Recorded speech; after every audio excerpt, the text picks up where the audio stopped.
Welcome everyone. My name is Toni Allman and I have the pleasure of welcoming you and introducing you to this challenge.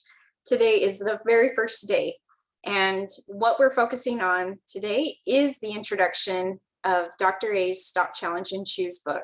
And I have a question from that section for you. If you could achieve optimal health, would you want it?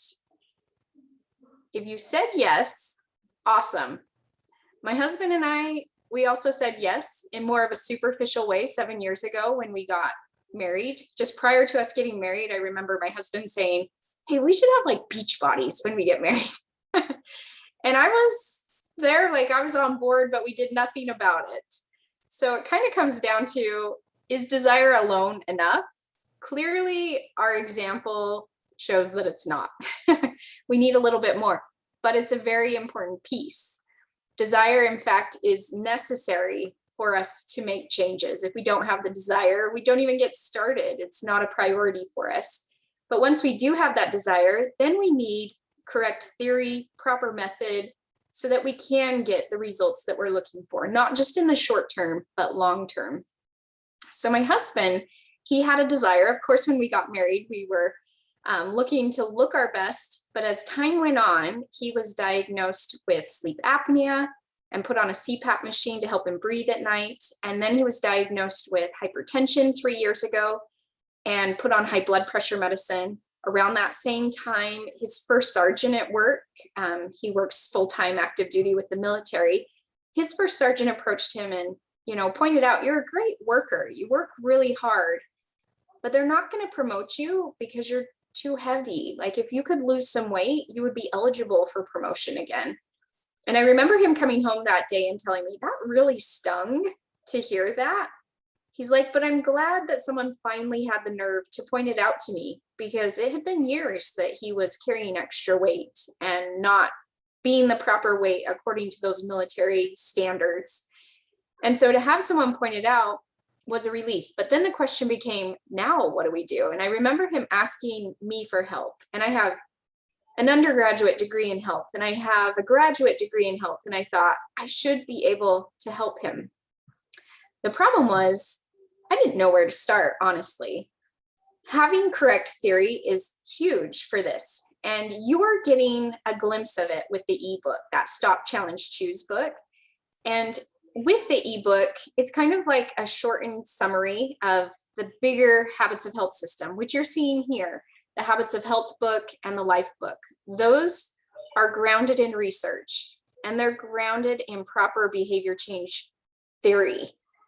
And that's what I didn't have to help my husband. I was familiar with behavior change theory, but how did I put it into practice? That was what was tripping me up. So we're going to give you an example of a concept that's taught in the Habits of Health system and your ebook. We want to make small, doable changes. Dr. Anderson gave a great example of one of his clients. She was an elderly woman and she had reached a healthy weight and now she wanted to start building some muscle. And so she wanted to start doing push-ups. And he asked her, okay, well, first she said she wanted to do 10 push-ups a day. And he said, "That sounds awesome. How many are you doing right now?" And she said, "Well, 0. And so he said, "Okay, well, we may need to work up to that." So he suggested that she start with 1 wall push-up each day, something she could do every single day. So with this challenge, we want you to consider, where are you starting out? Where do you want to be? And that's how you're going to determine some of these goals that you're setting for this challenge. For example, the minimum for this challenge, if you're watching this ebook video, you're getting a check mark. If you make a comment either in the Facebook group or send a text message to your coach, the person who invited you, you get a check plus. You're taking it a little step further. And with the ebook, if you simply open it up, that's a win. And you get a check mark. If you read the section for that day, you get a check plus. Pretty simple. Now, proper method. This is the whole Habits of Health system. The first component of the program is everyone is introduced to the education piece, which is designed to help us create healthy habits that stick. Our bodies will always match up to where our mind is set, And that's why the education piece is key for that lifelong transformation. And then everyone receives a coach. They're your guide to the resources, and they're your sounding board of what you're learning as they check in with you with a quick 5-minute call every Friday throughout the challenge. And then we introduce you to our community. We want to surround you with others who are moving forward in their health as well. And the final piece is our simple structured nutrition. So if you have more questions about any one of those components, reach out to the person who invited you. Going back to our tracker sheet for this challenge, when you get down to the fueling and water, if you simply fill up that water bottle, you're getting credit. It's a check mark. So if you're like, I'm not a water drinker, how am I going to accomplish anything with that?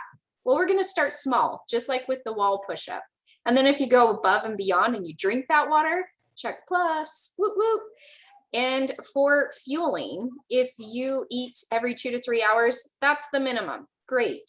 And then you get to decide with the help of your coach what you want that bigger goal to look like with your eating. For moving, if you simply put on your shoes or your workout clothes for the day, you're getting credit. That's a check. Now, if you take it a step further and you go for a walk or you get your steps in for the day, whatever you choose you want that bigger goal to be, check plus for you. Breathing. This is the last category. If you take 3 deep breaths for the day, those big ones where we breathe in through our nose and out through our mouth, 3 of those a day gives you a check. If you learn how to properly process your emotions, meaning you go through the steps, which I'll walk you through in just a second, you're going to get a check plus. Now, why is it so important to process our emotions? Why did we include that in the challenge? Well, let me give you an example from our life. When we got married 7 years ago, my husband became a father and a husband all at the same time. Then a year later, we had another family member added, which was our now 6-year-old.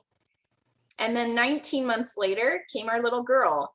19 months after that, our final child, number 4. And most days kind of look like this from number 4. Dinner time's a lot like this, except he's older. And his name's not Chico Floyd. That's what the kids wanted to name him. But this is how we used to cope with those difficult crying moments. We would turn to instant gratification. It could be donuts, it could be cake. It didn't matter. We just needed instant relief, we felt like. And yet we never learned how to properly process those emotions. But with this challenge, we want to help you do that. Because think, how often does it serve us to turn to that instant gratification? We'll feel good in the moment, but does it fix anything that's bothering us at that time? Typically, no. So these 5 steps, which you can read through at your convenience, this document can be provided to you if it hasn't been already by the person who invited you. And it's going to walk you through. You can even just read through these initially each day to get more familiar with it. But actually practicing them becomes very beneficial to you, especially when you get down to number 5 and you ask yourself these questions. What wants to be let go if I'm feeling sad? Or what's no longer serving me if I'm feeling angry? These are questions that can help you shift and change the things that need to be changed. If we just keep bottling up those emotions and buffering, even if it's good stuff that we're buffering with, like going to the gym or cleaning the house, are we really ever taking those signals our body's sending us and making the changes that need to be made? My guess is probably not. We didn't do that with the donuts. But when you put those pieces together, desire, correct theory, proper method, you see predictable transformation. That's what happened with my husband. And he was able to get down 40 pounds. But more importantly, that wasn't the stopping point.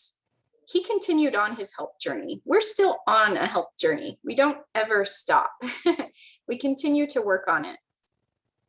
Now, if you're thinking, well, that's awesome. Glad it worked for him. Not sure it's going to work for me. Well, the best news is this system can work for you too.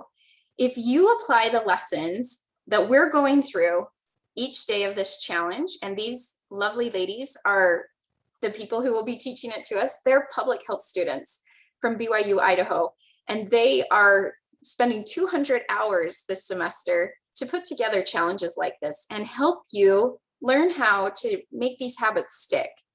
And as you apply what they teach each day and what you're reading from the ebook, you can make the changes necessary to put yourself on that path to transforming your life, your own health, all of that. Now, the reading assignment for today is the introduction, and that's pages 3 through 6. Thanks, everyone.